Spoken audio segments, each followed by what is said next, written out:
from the UCD College Centre for the Study of Higher Sorry, Education. on mute. I'll put on my headphones in 2 seconds. And I'd like to welcome Dr. Aline Courtois from Department of Education at the University of Bath, and Dr. Theresa O'Keefe from Department of Sociology and Criminology at UCC. And they're going to speak to us today on the Precarity Penalty, the lifelong effects of precarious work in higher education, workers' lives, careers and well-being. And it's a great pleasure to welcome them to our webinar this afternoon. And both of them have worked in UCD before, so welcome home in relation to that. And I'll hand over to you now. Thank you very much. Thanks very much, Marie. Thanks for the invitation to be here today. We're delighted to be given the opportunity to talk about this research and to give us the opportunity to work through some of the things that we're thinking about in relation to this project. Aline, if you could go to the next slide there, please. Thank you. We're going to talk to you today about academic precarity, but as a means to try and understand, I suppose, what is the relationship between precarious work and precarity more generally. For us, I suppose, we note a conflation of terms around the use of, say, precarious academic work, academic precarity, the precarious, and in a way, this project is a mechanism for us to allow us to disentangle these terms, which is something we're in the process of doing, and to think about, I suppose, the relationship between precarious academic work and precarity more generally. Precarity itself is a contested concept, and depending, I suppose, in a way on the discipline that you're coming from, it can be used in different ways. It can be used in, I suppose, a more narrow way to refer to labor conditions, or as a political concept or an ideological process, or more broadly, I suppose, in the way that Butler uses to speak of the conditions of our time, or then as a proxy for poverty and social deprivation. And I guess for us, I think it's important to make this distinction between precarity and precarious work. Precarious work is a category of work that is typically defined by low pay, irregularity, uncertainty, instability, limited protections and benefits, and even trade union representation. And indeed, this project even allows us to, I suppose, rethink even kind of what are the boundaries around precarious work as well. And precarious work and academic precarity, these things are used interchangeably. These words are used interchangeably, but for us, they are distinct from precarity, which is a condition that many precarious workers find themselves in, which is what is illustrated by our study. Precarity in relation to poverty, housing, insecurity, and other vulnerabilities. So I guess for us, this raises the bigger question about how we understand the relationship between the two. In the Irish context, we're all familiar from our own working lives, but there is, within the Irish context, a strong reliance on precarious work within Irish higher education institutions. It's well established, but despite this, the precision around that is insufficient. There's no precise number. There's a lack of reliable statistics, partially because people float in and out of work as well, or the categories of work are not counted within the statistic or in the data that's collected. The Cush report noted that 13,000 lecturing staff were precariously employed, but in our own work, we pointed to the limited ways in which Cush defined or had access to, I suppose, various categories of precariously employed workers within the sector. And so that is a snapshot. Then in 2020, Maria Delaney's, I suppose, well-read piece on based on FOIs to a series of higher education institutions. 17 out of 22 responded, and she found that 11,200 staff were precariously employed in Ireland, and she puts the number at 50% of all lecturing staff that are employed are either part-time or a temporary contract.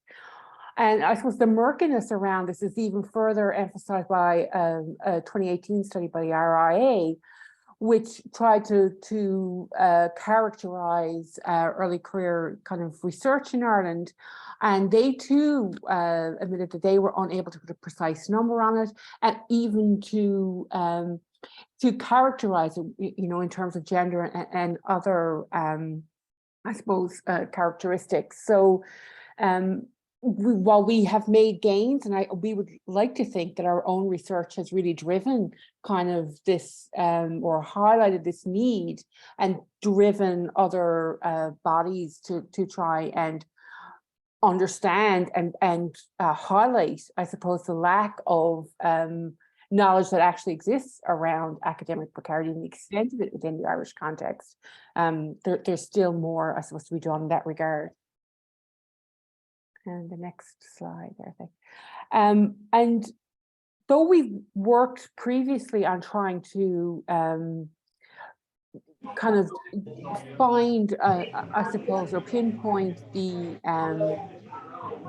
kind of differences around types of precarious work, what we've done with this project is we wanted to focus on long-term precarious work for a number of different reasons. First of all, there's a tendency to focus on early career researchers. There's a tendency to conflate precarity with early career researchers. And what we found in our initial study was that this certainly wasn't the case. Also, within academia, precarious work is often treated as something that's a rite of passage. It's a transitionary phase into permanency. And again, we know from our previous work that this also is not the case. And we thought by focusing on long-term work, we would be better able to understand that. We also wanted to get a better sense of the impact of precarious work on those who are stuck in it for long periods of time, because that is also currently unknown. And long-term precarious workers, again, are sometimes invisibilized, as I mentioned previously. They float in and out of the workplace. Some have exited, some have semi-exited. They're maybe doing a few hours in one institution and working in a garden centre or childminding or working in a factory, as some of our respondents do. They work on the margins of higher education. Many work across multiple institutions in private colleges. Some have even emigrated. So it is, I suppose, it's really a nebulous field, and it's difficult to try and get a complete snapshot on it. But for us, I think long term, looking at it from I suppose a long-term perspective allows us to get some of that finer detail. It also helps us to disentangle precarious work from precarity, which we think is important, because precarious work does not necessarily lead to precarity. And it's also very much shaped by other social categories and structural inequalities like class, family situation, citizenship status, and access to welfare supports, and so on and so forth.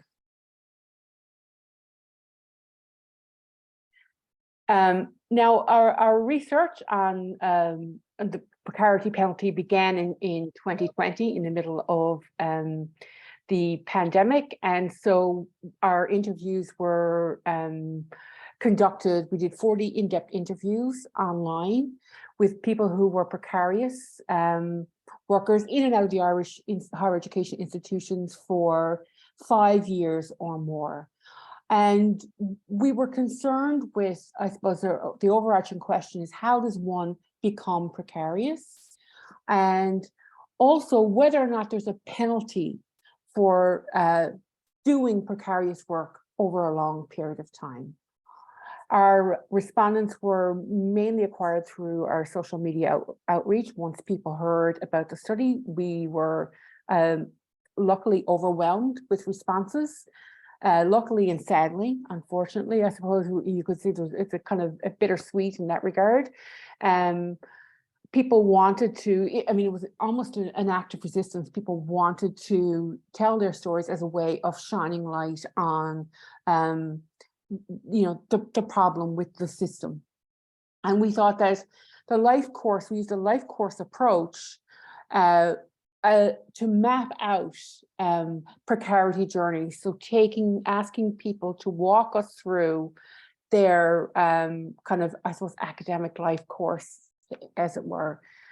And we also asked specific questions in relation to gender and social class, ethnicity, migration, and we also pay particular attention to how, I suppose, institutional mechanisms are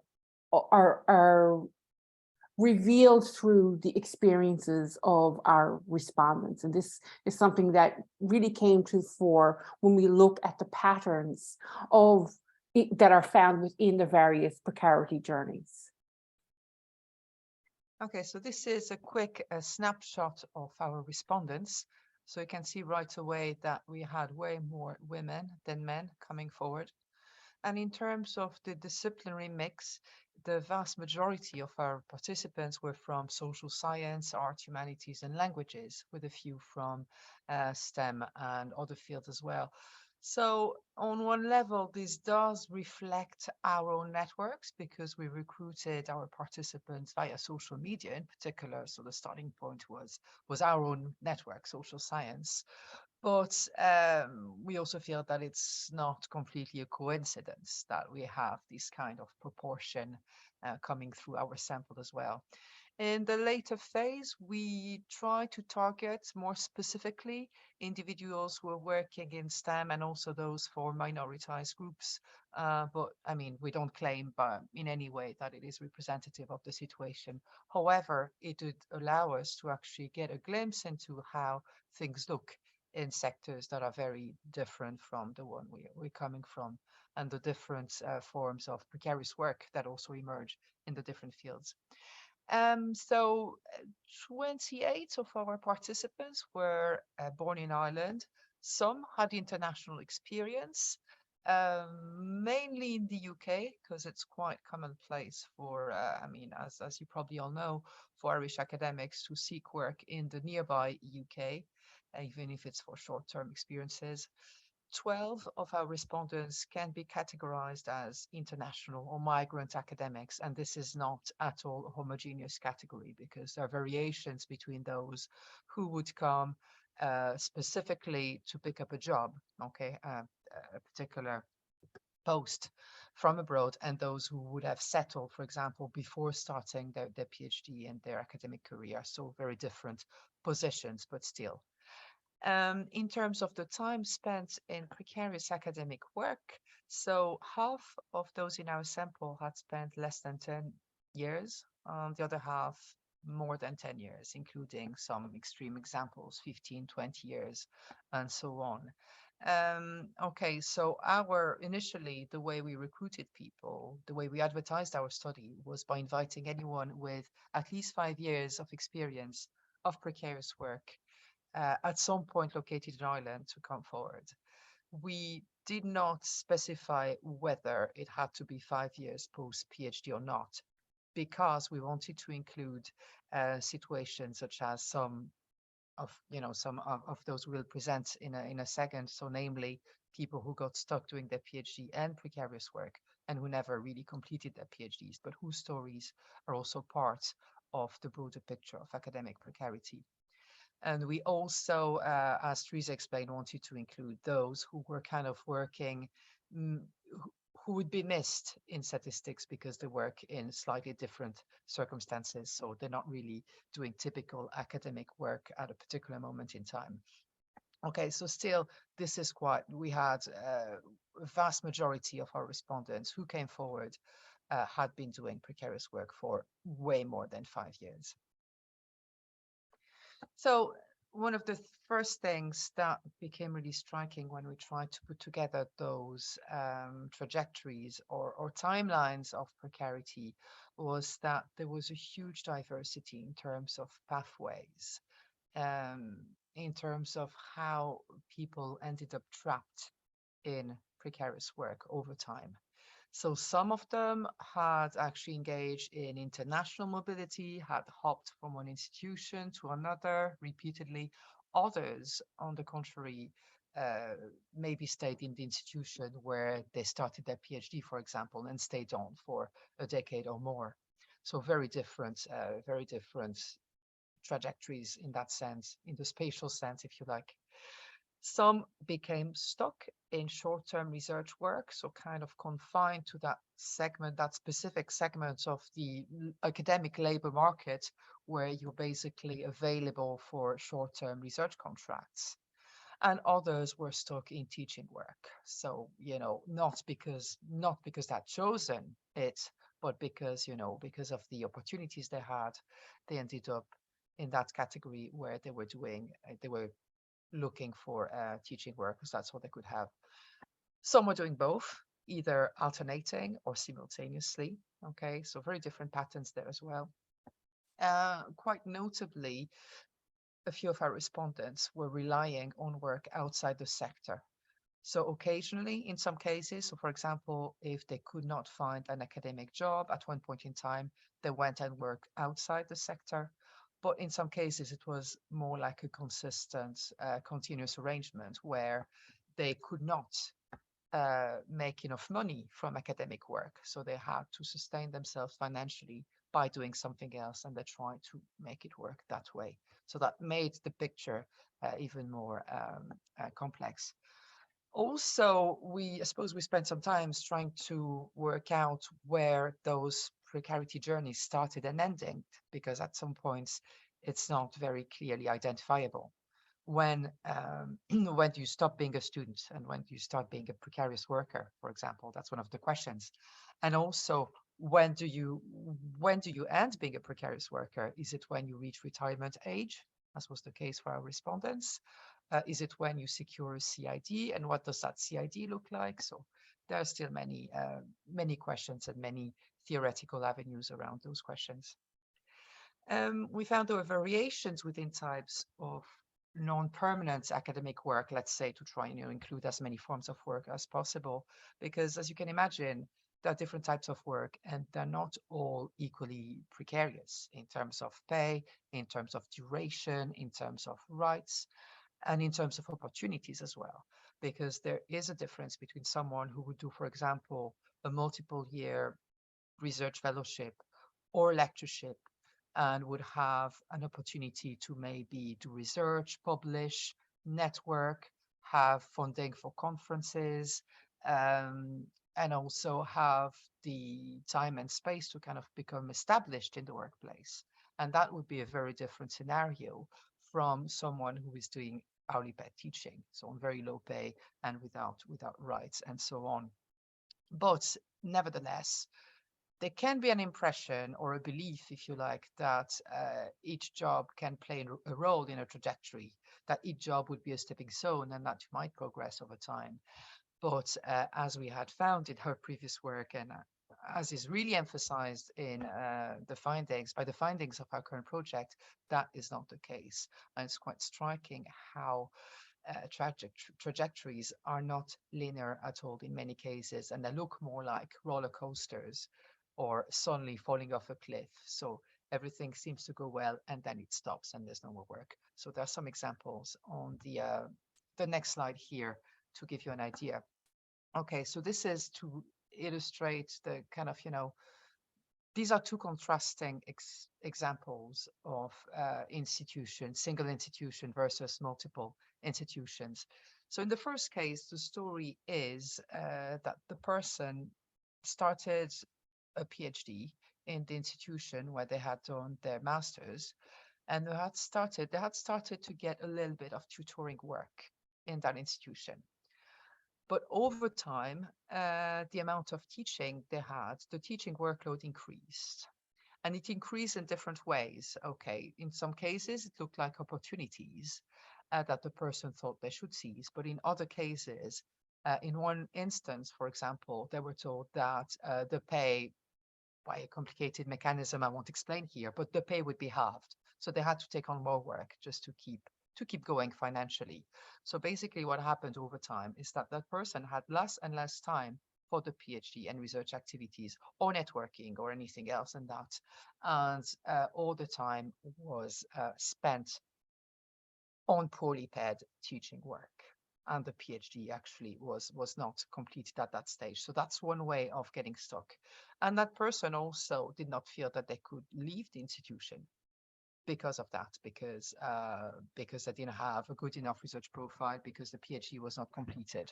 So that was one clear example of becoming trapped in a precarious journey within one institution with no clear exit point and only the hope of managing to secure a CIT at some point in the future.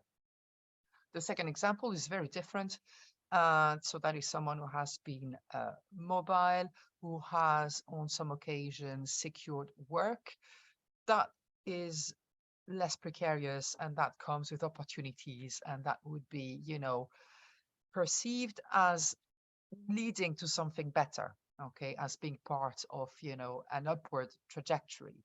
But in that particular instance, what happened is that, well, it didn't happen, and there are very different circumstances at play. But the person faced discrimination, the person faced injustice, the person ended up being locked out of a group that they should have been part of, and eventually, and despite many achievements, had to leave the sector.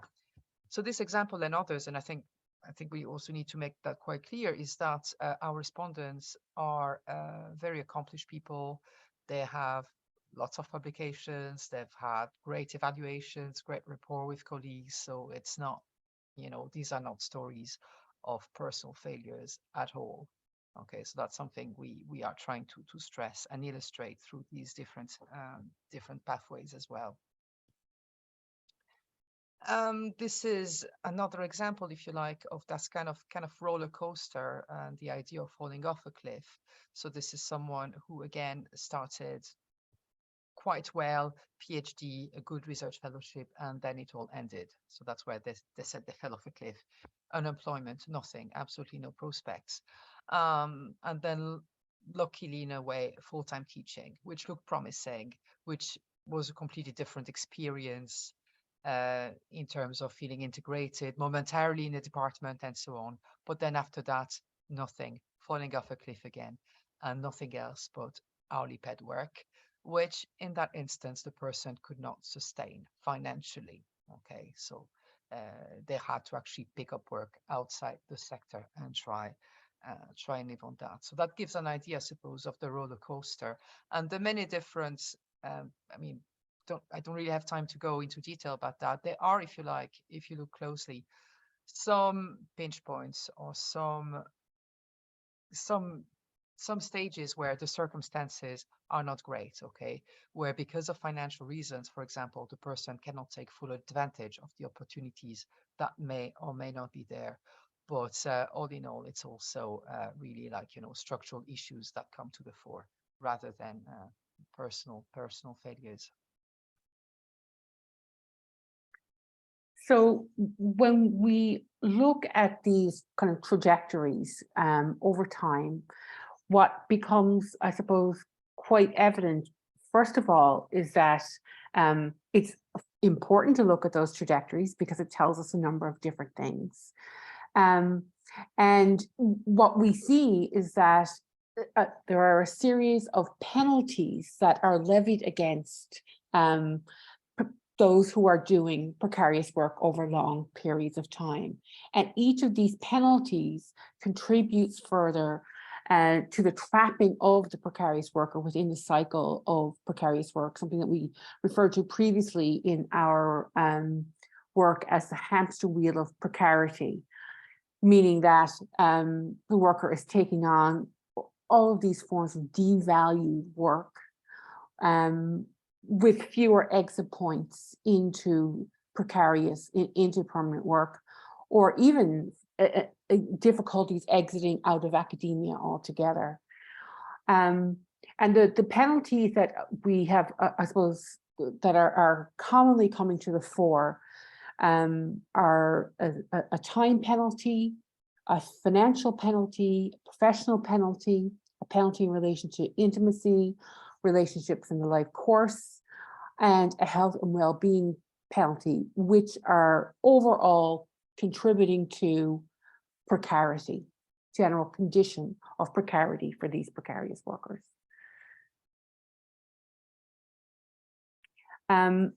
The time penalty, this is quite stark and came across in every interview that we did. There are a number of ways in which precarious workers lose time, whether it's through filling in multiple timesheets, dealing with multiple bureaucracies, whether it is doing work for different people or different sections within the same department, or doing work across different departments within the same institution, or doing work across multiple institutions. This often requires filling in multiple timesheets, often on a monthly basis. It also, for many, it means fighting to get paid because, for example, many hourly paid workers are not on contracts, and it involves submitting slips and making sure that you get paid at the end of the month and fighting to get paid. We had stories of people who were unpaid for months, trying to get kind of that through the bureaucracy. It also means for many starting new jobs from scratch. So previous experience doesn't necessarily count, in the sense that you're doing one role, teaching a certain range of modules. You get a new role and you're teaching new modules all over again. So you're beginning from scratch kind of each time when you are doing precarious work. It also, for many, they're combining part-time jobs or odd jobs. And one of our respondents, one woman says that she changed her clothes 3 times a day for the 3 different jobs that she undertook, whether it's going to a garden center, whether it is working in a factory, whether it is kind of being a childminder, in addition to the hourly paid teaching. Time is also lost in commuting from institution to institution, and it is lost in the perpetual search for work, not just the next bit of scrap work that you need to get to keep the lights on or food on the table or to keep your foot in the academic world. It is also this continual search for the permanent work. So those are two different things. There's also a penalty in relation to with precarious work, there is a certain amount of unpaid work that you're forced to do in order to kind of build your CV or maintain relevance. And oftentimes that's research work, because there is no time for research when you're doing what we've called in the past kind of the housework of the academy, work that often does not count. And this is an example here from a woman in her late 30s, and she's 15 years into the sector. And you know, she's talking about kind of this exhausting, kind of time-consuming process, just trying to get paid. If you could go to the next slide there, Aline, please. And of course, with this accompanies a financial penalty, which is quite stark for us. And depending on where people are kind of positioned in relation to other social inequalities, this can be very acute as well. So it can range from concerns, or it can range from, I suppose, not just concerns, but being unable to plan, unable to buy a mortgage because you don't know where your next paycheck is coming from, where your next contract is coming from. But for other people, it's more acute. You're living month to month, You don't know if you're going to be able to pay the bills. You don't know if you're going to be able to put food on the table. And this impacts on pensions, impacts on what we're seeing for, in some of the workers in our study who have reached or are close to reaching retirement age. And they are, they are experiencing severe financial insecurity. And again, this impacts with or intersects with gender and class, and quite notably, we're seeing a gender dependence, economic dependence on partners as well. And this quote here from one woman in our study, single mother, and she talks with a constant worry about paying bills, keeping food on the table. And at the same time, you're supposed to have the mental capacity and space to generate new, innovative intellectual thought, while, being discriminated on the basis of your age and on the basis of your gender, and how these things kind of intersect to make this kind of financial penalty, to make financial insecurity really acute for this category of worker. And we also, our respondents also noted a professional penalty. So as Aline pointed out, there's a stagnation or worsening or even more erratic kind of contractual terms. And for many, it was a kind of a worsening conditions over time. Many noted that their experience was not valued or recognized. It didn't actually count. When you're doing work as a precarious worker, that work does not count towards building, say, a CV or towards career progression. For many, when they've, say, completed one contract and gone to another, they're still returning to point one of the ladder. And they're kind of trapped in that regard. There's also a sense of feeling that they're unemployable because they've been doing precarious work for a long period of time. And so they're relegated to a perpetual either research track, research assistance track, or TA track, and quite literally TA track. Some people in our study were given CIDs as university tutors, and they can't progress or move beyond that. They're literally trapped into that track. Also, many experienced, I suppose, within job interviews and going up within kind of academic hiring kind of climates of being treated as suspect. So why are they precarious for so long? What's wrong with them? Like, it's being deemed as kind of a personal failure. And it also meant that many things needed to secure permanent work were becoming out of date or out of reach. Like, referees were retiring, or the research was perceived to be out of date because it's read through that lens of precarity, of academic precarity rather. And many shared with us a common experience of not getting one's own job. So that's, again, connected to the experience of doing work when you are precarious. That's kind of not counting. So they're doing, a one-year contract. That role gets advertised as a permanent post, and they're encouraged to apply for it because it's the very modules, for example, that they're teaching, but they don't get the job. And their experience actually works against them of having, taught those courses or having contributed to that program. And so I suppose the experiences that are undertaken as precarious workers, they're building incredible CVs of experience and a diversity in terms of what their capabilities, but it's diminishing kind of social capital over time, diminishing capital within the profession, even professional social capital, I should have said.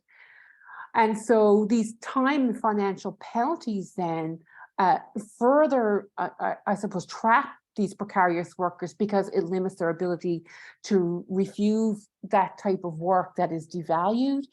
it restricts their ability to network and to build that profile of that, you know, that rising kind of that shining star that is always deemed as a desirable within kind of, you know, that in relation to the permanent post. Go to the next slide, thank you. And so this is one example of this. Is a woman in her late 30s, single, middle class. She's been precarious for more than 10 years. And she says, you know, if you've been tarred with the brush of someone who will do hourly paid kind of work, then you will never get up to the next level. And she sees that next level as a 2 or 3 year contract. So it's often seen as kind of relayed to us as kind of these stepping stones, you know, that there's variations in forms of kind of precarious work that you know, are more acceptable and less acceptable or desirable. And she says, even if you get up to that next level, then that might stop you from being made permanent, because they'd rather somebody, you know, the shiny kind of person from away. And that there are, this kind of shows us that there are different, always within this kind of these academic hierarchies and within these kind of systems of hiring, that there are always justifications and ways and mechanisms that allow the precarious worker to be kind of you know, removed from that, not qualified, seen as not qualified for this role that they're actually doing and doing well in the cases that we have to hand. And so then I suppose over to you now, Aline, for the next. Yeah, so there are 2 more penalties which are really connected. I mean, they're all kind of imbricated with one another. This is the health and well-being penalty. This is just something that was, again, really striking across the vast majority of our interviews. It's the impact of such work over time on their health and well-being. And it's something that all of them noted was cumulative. They were kind of fine with precarious work for a while, and then it just became untenable for various reasons, but you know, most of which the duration and the combination of the various penalties on their future chances. In some cases, the stress of the work, and I think we've highlighted that as well, doing precarious work, it's often called part-time work, but in reality we're talking about people who work more than full-time timetables, in terms of, you know, how much invisible and unpaid work they have to do to just provide the service. So for example, the 1 contact hour they would be paid for, and just because also the time penalty and the financial penalty that come with that kind of work means they have to work more and more. So many in our sample actually experienced health crises that were in no small part due to work-related stress. And in cases it manifested in very serious ways as autoimmune conditions that then you have forever, weight loss, or traffic accidents in more than one instance, which was caused by, you know, sleep deprivation and stress. And in turn, such health crises cause interruptions in the work the person is doing and forces them maybe to slow down and to give up on, you know, the one chance they had to perhaps produce research or do something that might advance their career in the future. Obviously, a very severe impact on the sense of self-worth. And I think, as Theresa explained over the previous slide, there's a tendency to basically those people blame themselves for not being good enough compared to whatever figure of success is there. So this example, but again, it's one among many. It's someone who was made redundant after spending decades in the sector and felt so helpless and so stressed by the financial implications and the future implications of this, that she had a very severe mental health crisis at that point. Intimacy, relationships, and life course penalties. So that's the final one in our list. So yes, all of that work, that kind of work situation over time, when prolonged over time, has an impact on private life and on different aspects of private life. So in particular, the inability to commit to a partner, to engage in family planning, to get a mortgage. And a lot of our respondents felt left behind compared to people that had been in school with, for example. And they found it hard to maintain all sorts of relationships with family, with partners, and with friends. And that had to do with shame, with lack of money, with lack of time, with immigrating in some cases. So effective precarity came through really strongly as well in our data as another layer, if you like, of precarity and another link between precarious work and other forms and more severe forms of precarity. And this is just a quote from someone who is basically saying that and she was working so hard that she could not take a single day off for over 2 years at some point, even though she was not paid to work during holidays. And she kind of woke up at the end of that cycle and wondered where all her years had gone. So to conclude, what does looking at long-term precarious work tell us about work, about academia? Well, different things. It does really reinforce, I think, the idea that precarious work is not always a rite of passage or transition or something that only affects younger workers. For many, it's a long-term reality. It's something that, you can't really change. Precarious work has a cumulative impact that can be devastating. And in the long term, precarious work will generate other forms of precarity that cannot be ignored and that will kind of mutually reinforce and amplify each other as well. Long-term precarity, as we've shown, it's hidden and it's ignored. It's not seen. It can be the person doing that monthly workshop in some sort of annex at the weekend that nobody sees, or it can be someone who's actually more visible, but their circumstances may not be known. And there's a tendency to make those people invisible, frame them as failures, even though they are completely essential to the functioning of the university. So different pathways, but some commonalities. So there are things that kept happening across our interviews. So stories of discrimination, of injustice, stories such as, like not getting one's own job. That was not just one person. So these point to possible systemic features of higher education institutions rather than, personal biographic accidents. So those multiple biographies just show the idiosyncrasy of precarious work, and it really highlights, we think, the inadequacy of typical arguments that are used to explain away why people are precarious. So they didn't follow the traditional path, they missed an opportunity, they didn't publish enough. All those explanations, I think, looking at those strategies show that they don't really work. And really, final point, those journeys into precarity are unpredictable.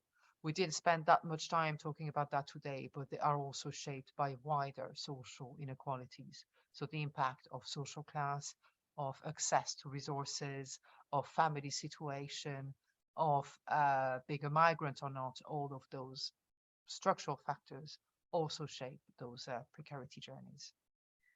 And so that's it from us for now. So thank you very much for listening.